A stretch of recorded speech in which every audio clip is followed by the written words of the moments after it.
Je vous salue dans le nom précieux de notre Seigneur et Sauveur Jésus-Christ. Amen. Amen. Maintenant, je salue tous nos internautes, tous nos amis, tous nos frères et sœurs, et aussi tous les gens qui nous écoutent, qui nous suivent présentement sur les réseaux sociaux. Que la grâce et la paix de notre Seigneur et Sauveur Jésus-Christ soient avec vous tous et avec nous tous. Amen. Maintenant, je vais lire le passage, plutôt nous allons lire, parce que c'est un petit court verset, et dans Éphésiens, chapitre 5, verset 16, une phrase qui en dit beaucoup, dans Éphésiens 5, verset 16, qui est aussi à la fois le sujet ou le thème de notre prédication d'aujourd'hui. Nous lisons ensemble. Rachetez le temps, car les jours sont mauvais. Encore. Rachetez le temps, car les jours sont mauvais. Merci beaucoup. Vous pouvez vous asseoir.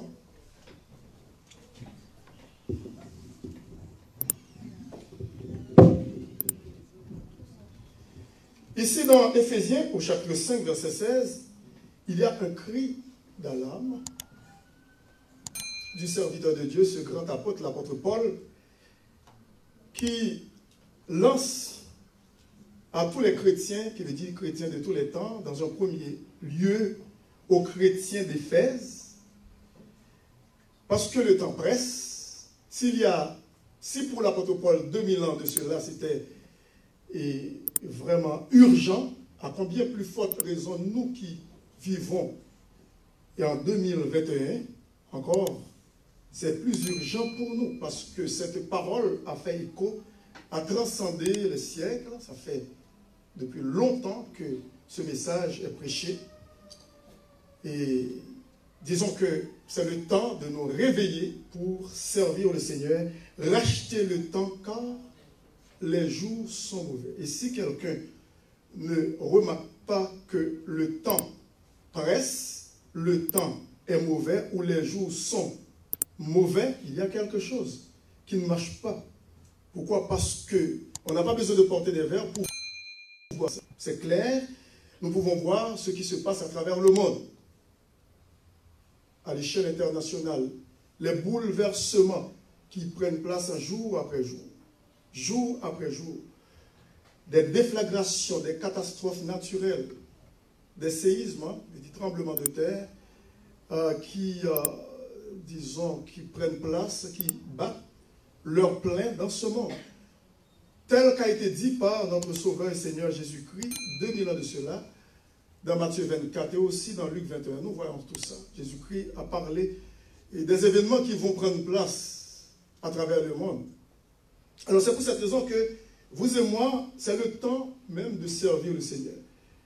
Et si nous avions l'habitude de faire la négligence, d'être négligents dans l'œuvre du Seigneur, dans notre vie spirituelle, ce n'est plus le temps de le faire.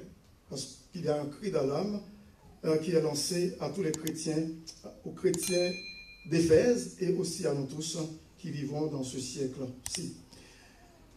Et avant de m'attarder sur le verset 16, qui est le thème de notre prédication, racheter le temps car les jours sont mauvais, il y a beaucoup de raisons qui font que l'apôtre Paul, qui porte l'apôtre Paul à parler ainsi. À partir du verset 1er, l'apôtre Paul parle de devenir des imitateurs de Dieu. Parce que c'est facile d'imiter le monde. Et surtout les jeunes. Hein? Comme la servante en venait de dire, avant de clôturer l'école du dimanche. Devenez donc les imitateurs de Dieu, comme des enfants bien-aimés.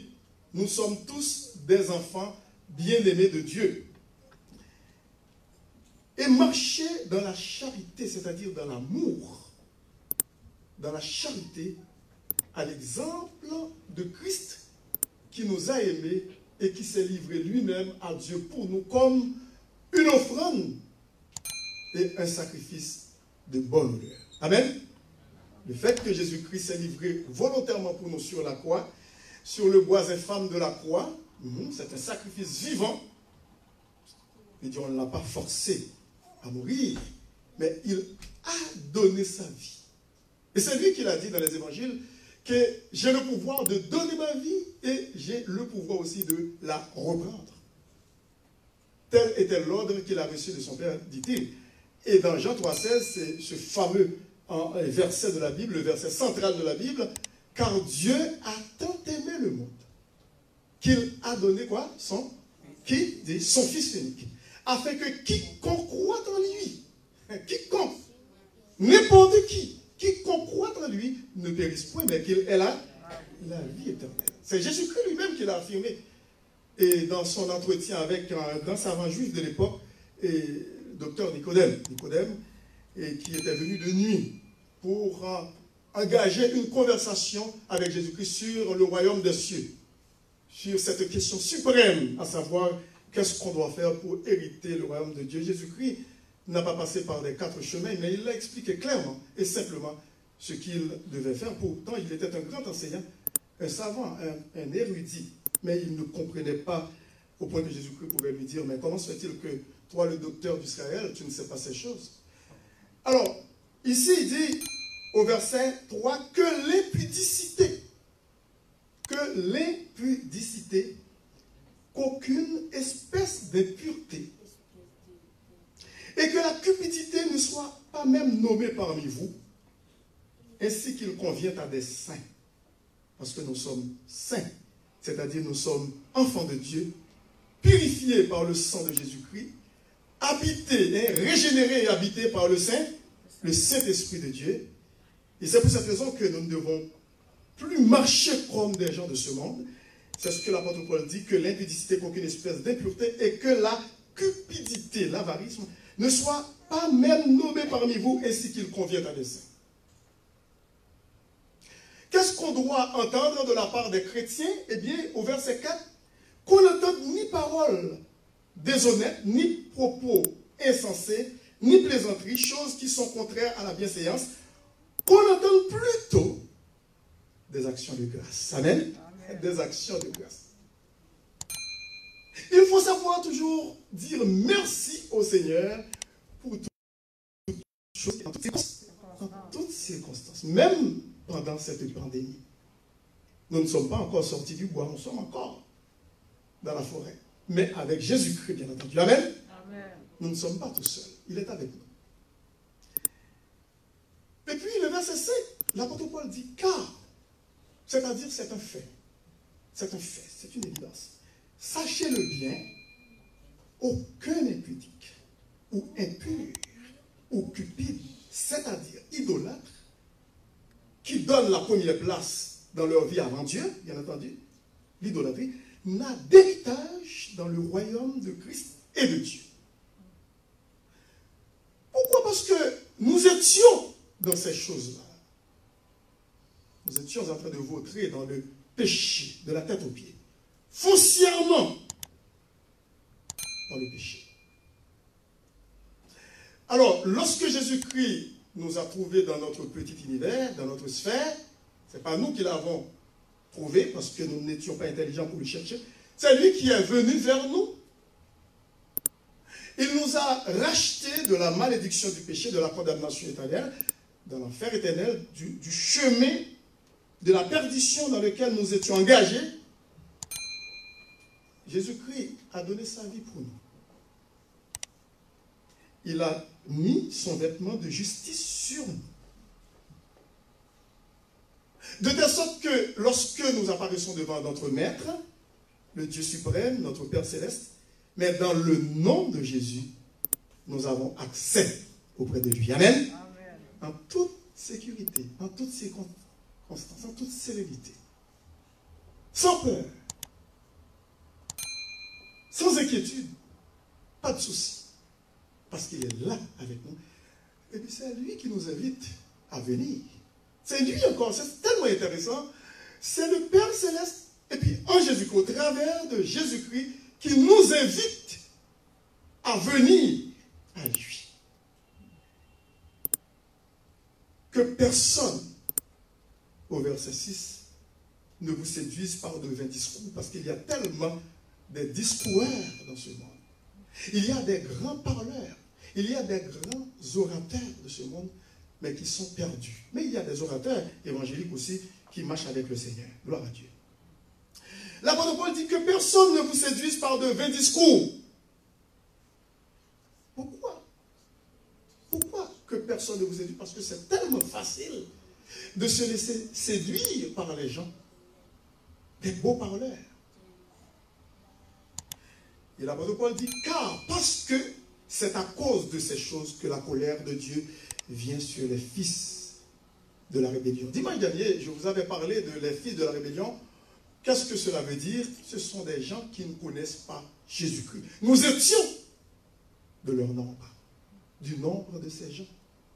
Et j'avais montré aussi l'épître aux Éphésiens, ce même épître, au chapitre 2, où l'apôtre Paul parle, nous étions des enfants de colère, comme les gens qui sont actuellement dans le monde, qui ne veulent rien savoir de Jésus-Christ. Parce qu'ils n'ont pas l'Esprit de Dieu en eux pour comprendre leur état, pour réaliser leur misère, leur état pitoyable. C'est pour cette raison qu'ils sont en train de vautrer encore dans le péché. Nous étions de leur nom, d'après Éphésiens chapitre 2, lorsque vous allez regarder ça. Chez vous, vous pouvez faire cette lecture. Ils sont des gens ou des fils de la rébellion. Nous étions autrefois comme eux. Le verset 7, l'apôtre Paul dit, n'ayez aucune part avec eux. Ne serait-ce que pour les évangéliser. Oui, nous pouvons avoir des amis inconvertis, mais pourquoi? Pour les évangéliser. Et non pas pour se laisser entraîner dans leur péché. L'apôtre Paul dit, autrefois nous étions ténèbres, mais maintenant nous sommes lumière. Et lorsque nous avançons encore dans les versets pour comprendre pourquoi l'apôtre Paul dit racheter le temps car les jours sont mauvais, pour comprendre ce contexte, il continue, il dit au verset 8, autrefois vous étiez ténèbres et maintenant vous êtes lumière dans le Seigneur, marchez comme des enfants de lumière. Nous étions des ténèbres, oui. C'est pour cette raison que lorsque nous regardons des gens qui fonctionnent très bien dans cette société, des gens qui sont à bon point, des gens qui sont lettrés, des grands intellectuels, des savants de ce siècle, des philosophes, des gens instruits, très éduqués. Mais comment se fait-il qu'ils approuvent toutes sortes de mauvaises choses, la corruption, l'impudicité, tout ce qu'on vient de voir? Parce qu'ils sont encore dans les ténèbres. Ils sont éclairés par rapport à leur propre sagesse. Mais ce n'est pas la sagesse de Dieu. Parce que leur sagesse est une sagesse, d'après l'épître de Jacques, le frère de Jésus-Christ, c'est une sagesse diabolique qui vient du diable. Mais notre sagesse, nous, vient de Dieu. Et c'est la seule sagesse qui peut nous faire connaître les mystères du royaume de Dieu. L'apôtre Paul dit au verset 9, car le fruit de la lumière consiste en toutes sortes de bonté, de justice et de vérité. Examinez ce qui est agréable au Seigneur. L'enfant de Dieu doit apprendre à examiner ce qui est agréable au Seigneur. Et c'est pour cette raison que l'apôtre Paul, dans Romains 12, il dit, ne vous conformez pas au siècle présent. Soyez transformés par le renouvellement de l'intelligence, afin que vous discerniez quelle est la volonté de Dieu, ce qui est bon, agréable et parfait. Quelle est donc la volonté de Dieu? Vous le connaissez. Vous la connaissez, cette volonté-là. Nous la connaissons puisque nous sommes habités par le Saint-Esprit de Dieu. Aucun chrétien ne peut venir dire que oh, moi je ne connais pas la volonté de Dieu pour ma vie, parce que si nous demeurons attachés à Jésus-Christ le vrai cep, nous qui sommes les sarments, les branches, nous serons en mesure de connaître la volonté de Dieu parce que c'est lui qui va nous révéler sa volonté. Parce que nous sommes des enfants obéissants. Mais lorsque nous marchons dans la désobéissance, c'est tout à fait normal. Nous ne pouvons pas connaître la volonté de Dieu. Nous allons vraiment aller dans le débordement des gens dans le péché, dans ce monde. Examinez ce qui est agréable au Seigneur. Ce qui est agréable, c'est de servir le Seigneur. C'est de nous consacrer au Seigneur. Corps et âme. Le verset 1er de Romains chapitre 12 encore, le 12e chapitre.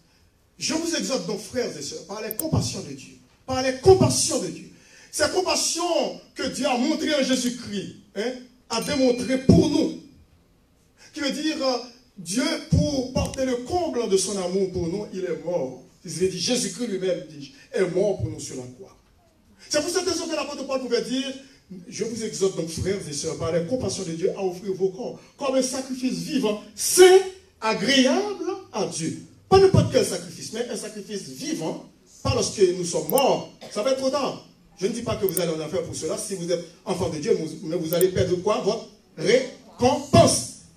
N'attendez pas lorsque vous serez dans les tombeaux. Écoute, Dieu ne peut pas recevoir des louanges des morts.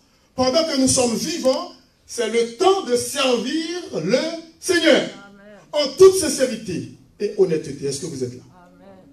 Je vous exhorte donc, frères et sœurs, par la compassion de Dieu, à offrir vos corps comme un sacrifice vivant, saint, agréable. On ne peut pas donner à Dieu ce qui n'est pas agréable. Ce qui serait de votre part un culte raisonnable. Un culte raisonnable, c'est-à-dire logique. C'est ça le grec. Logique, normal. Lorsque vous et moi, nous sommes consacrés à Dieu pour le servir, corps et âme, nous n'allons pas dire que ça fait de nous pour autant des super spirituels, mais des chrétiens normaux. C'est comme ça que nous devions faire. Est-ce que vous êtes là? Amen.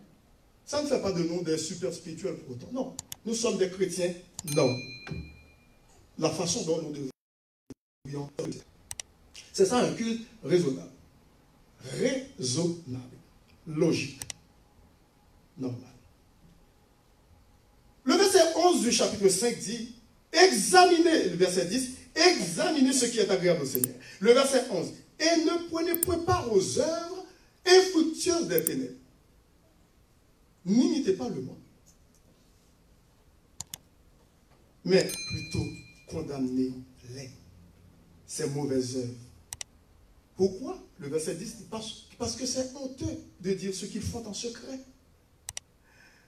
Alors que l'apôtre Paul dit ce qu'ils font en secret maintenant, les gens, 2000 ans de cela, il le dit, mais maintenant de nos jours, en 2021, les gens ne font rien en secret.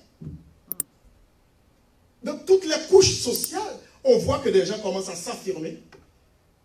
Ils étaient dans le placard quelques années de cela, mais maintenant, même s'ils sont rendus ministres ou chefs d'État, ils n'ont pas la gêne de s'affirmer homo et puis lesbienne.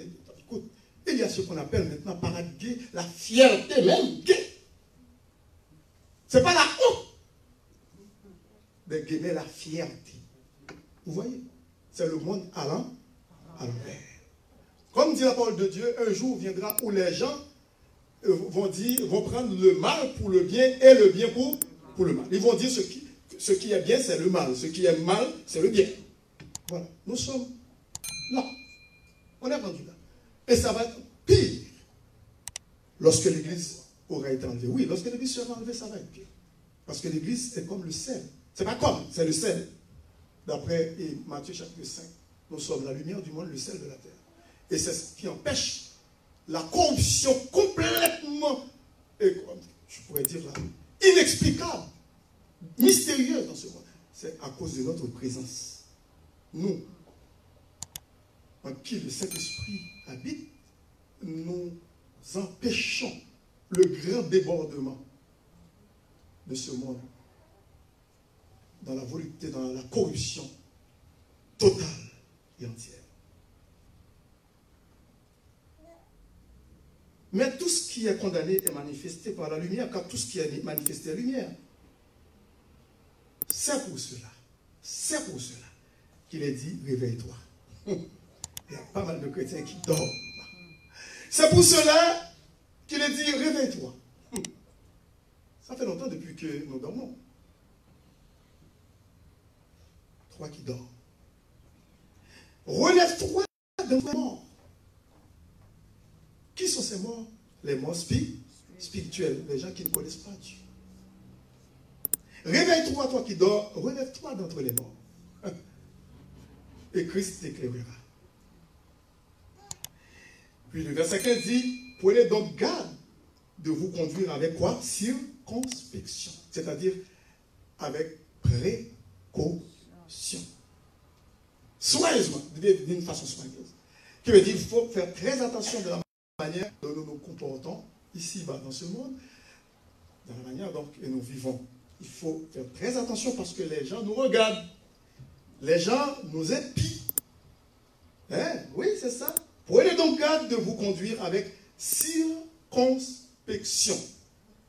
C'est-à-dire de façon soigneuse. Hein? Soigneusement. avec précaution, avec attention. On veille sur soi-même. De même, lorsqu'on s'habille, et puis pour sortir, on regarde, est-ce qu'on est bien?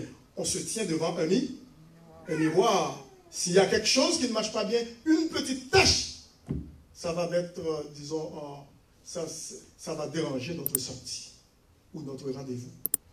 À combien plus forte raison? Eh bien, le vêtement de justice de Jésus-Christ, ce vêtement blanc, il faut faire très attention. Prenez donc garde de vous conduire avec circonspection, non comme des fous. Mais, des insensés, c'est ça. Des fous. Mais comme des sages. Et c'est pour cette raison que le verset 16 dit « Rachetez le temps, car... » Ouais, c'est le temps de le faire. C'est le temps. C'est pour cette raison que ce verset est arrivé. Voilà l'explication du contexte. Après avoir expliqué toutes choses pour nous éviter à tomber dans le débordement, qui veut dire dans la corruption morale, spirituelle, à marcher dans la cécité morale, spirituelle, comme les gens de ce monde, mais c'est le temps de nous réveiller pour servir le Seigneur parce que nous sommes des enfants de lumière. Il ne faut pas imiter le monde, il ne faut pas faire comme ces gens-là. Au contraire, nous devons avoir de la compassion pour eux, puisque nous étions de leur nombre. L'apôtre Paul dit, rachetez le temps. C'est le temps. Si vous allez gaspiller votre temps, si nous avons gaspillé notre temps, nos temps que Dieu nous a donnés, pour en faire des temps de qualité pour Dieu, c'est le temps. Dieu, écoute, il va nous pardonner. Pourvu que nous reconnaissions nos fautes, comme il nous le dit dans 1 Jean 1,9. Si nous confessons nos péchés, il est fidèle et juste pour nous les pardonner et pour nous purifier de toute iniquité. Rachetez le temps car les jours sont mauvais. Et si jamais il y a des gens qui parmi nous, qui ne connaissent pas Jésus-Christ, ce verset racheter le temps, ce n'est pas à vous. Mais ce qui est à vous, c'est d'accepter Jésus-Christ comme votre sauveur, Seigneur, personnel. Mais pour les chrétiens, c'est racheter le temps. Il ne faut plus, ce n'est pas le temps de jouer, il ne faut plus jouer avec le temps que Dieu nous donne. Il y a un serviteur de Dieu, c'est Moïse que vous connaissez très bien, Psaume 90, il dit, Seigneur, aide-nous à bien compter nos jours. Bien compter nos jours. Bien évaluer le temps que tu nous donnes. Estimer le temps. Calculer ce temps de qualité que tu nous donnes. Afin que nous appliquions notre cœur à la sagesse. Parfois, nous faisons des folies. La folie nous monte à la tête. Tout comme lorsque j'étais aussi ado. Mais, écoute, le temps de la folie doit passer. Le temps de l'ivresse, de l'ivrognerie doit passer. Nous ne devons pas continuer à vivre en état d'ébriété spirituellement parlant. Est-ce que vous seriez à l'aise de monter avec quelqu'un qui est en état d'ébriété parce que vous avez un rendez-vous? C'est très important, ce rendez-vous. Si vous le ratez, alors à ce moment-là, écoute, ça va être catastrophique pour vous. Alors, à tout prix, vous êtes obligé d'embarquer dans une auto avec un homme ou une femme en état d'ébriété? Non. Non. Quel est donc le contraire de d'ébriété? Sobriété. Il y a des chrétiens qui sont toujours en état d'ébriété.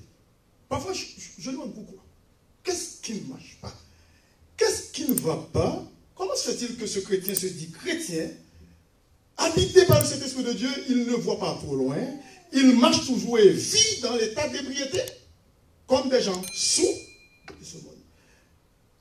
La pire chose que des chrétiens en état d'ébriété, que les gens qui sont en état d'ébriété, littéralement parlant dans ce monde.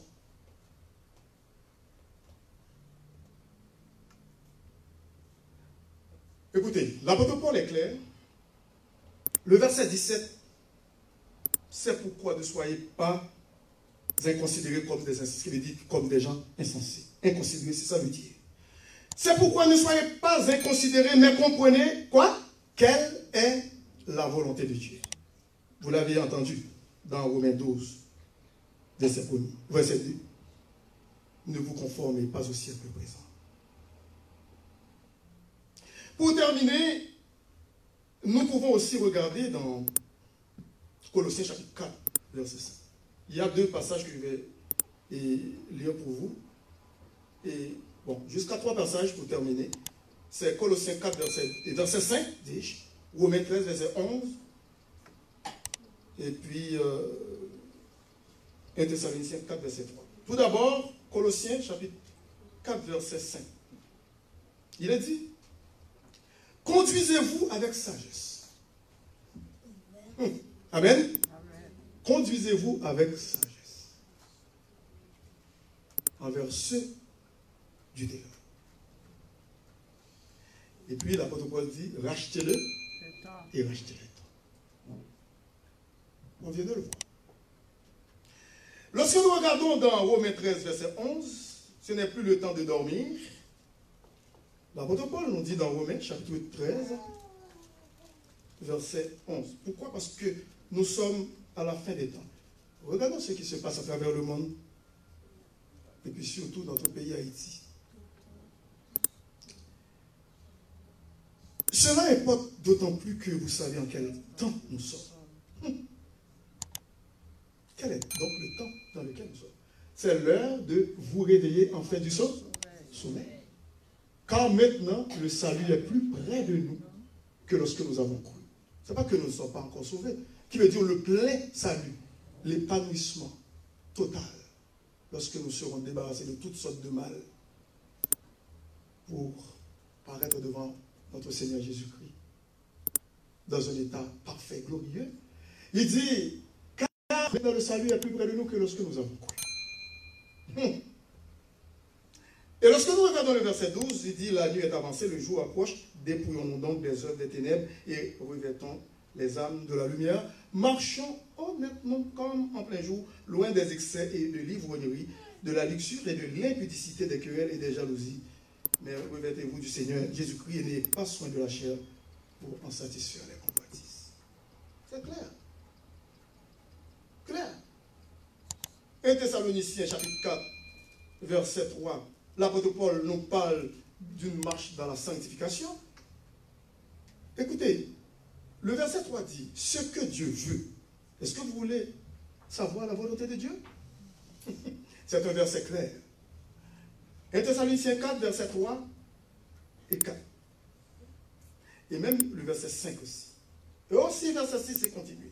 Mais vous pouvez faire cette lecture si vous voulez. Ce que Dieu veut, c'est votre quoi? Sanctification. Sanctification veut dire, vous êtes mis à part pour servir le Seigneur. C'est ça le mot sanctifié. Vous avez été sanctifié pour servir votre maître. Mis à part. Un peuple à qui?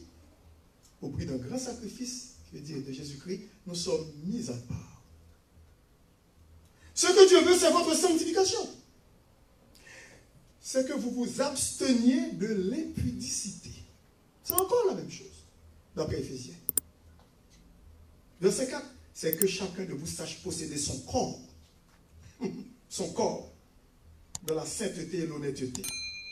Pas vivre comme des païens, des païennes, des gens de mauvaise vie. Non.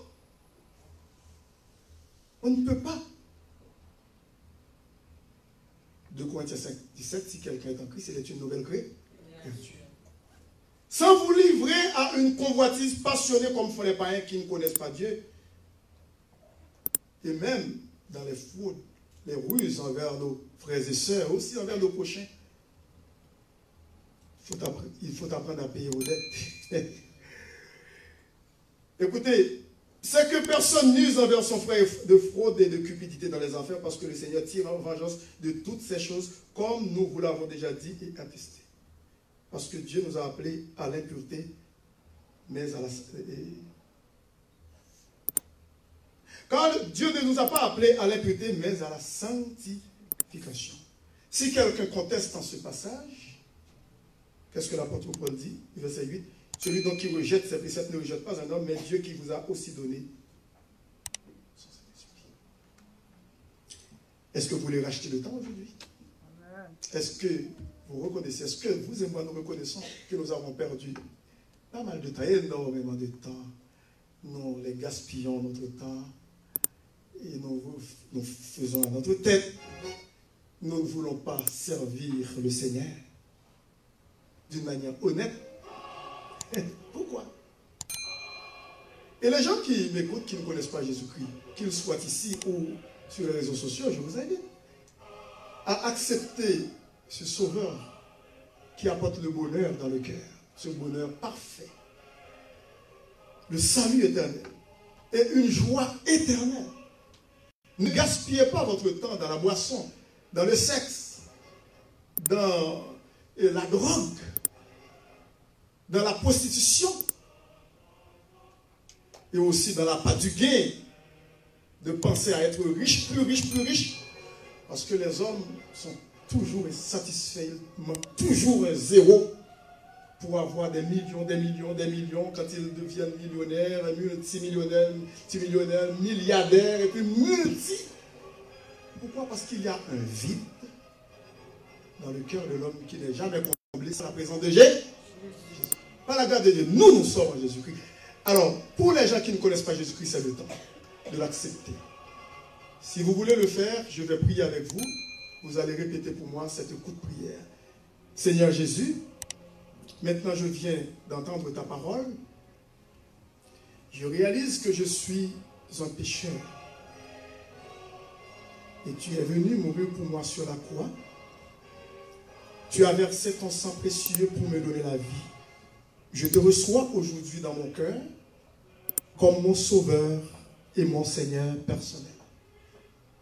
Seigneur Jésus, entre dans ma vie, dans mon cœur, fais de moi un enfant de Dieu par ton Saint-Esprit pour l'éternité. Amen.